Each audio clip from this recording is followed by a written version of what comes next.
कहानी का नाम है चमत्कारी झील, रहस्यमयी झील। सोनू और मोनू, दो भाई, अपने गांव के पास के जंगल में घूम रहे थे जब उन्हें एक रहस्यमयी झील मिली। झील का पानी चमक रहा था और उसमें से अजीब सी रोशनी निकल रही थी।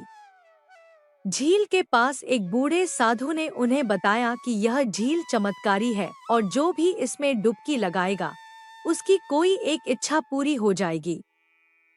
इच्छाओं की पूर्ति। सोनू और मोनू ने झील में डुबकी लगाई और अपनी अपनी इच्छाएं मांगी। सोनू ने एक बड़ी किताबों की लाइब्रेरी की इच्छा की, जबकि मोनू ने एक जादुई बगीचे की। झील के बाहर आते ही उनकी इच्छाएं पूरी हो गईं। सोनू को एक विशाल लाइब्रेरी मिली और मोनू को एक सुंदर जादुई बगीचा।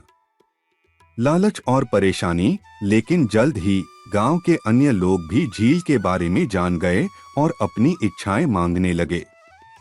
कुछ ने दौलत, कुछ ने शक्ति और कुछ ने अमरता की इच्छा की। झील की चमत्कारिक शक्ति का दुरुपयोग होने लगा और गांव में लालच और अराजकता फैल गई। झील का संकट। झील की चमत्कारी शक्ति कमजोर होने लगी और एक दिन वह सूखने लगी। साधु ने सोनू और मोनू को बुलाकर कहा कि अगर झील का दुरुपयोग नहीं रोका गया तो उसकी चमत्कारिक शक्ति हमेशा के लिए खो जाएगी। दोनों भाइयों ने मिलकर गांव के लोगों को समझाने का प्रयास किया कि लालच और स्वार्थ से कुछ नहीं मिलता, समझदारी और समाधान। सोनू और मोनू ने गांव के लोगों को समझाया कि झील की शक्ति का सही उपयोग करना चाहिए।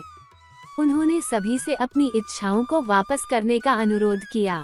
धीरे धीरे लोगों ने अपनी इच्छाओं को वापस कर दिया और झील फिर से भर गई।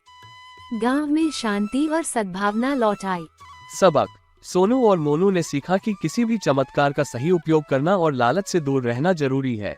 झील की चमत्कारिक शक्ति को केवल अच्छे कामों के लिए उपयोग करने का फैसला किया गया। गांव के लोग खुशहाल हो गए और झील की चमत्कारी शक्ति का सम्मान किया।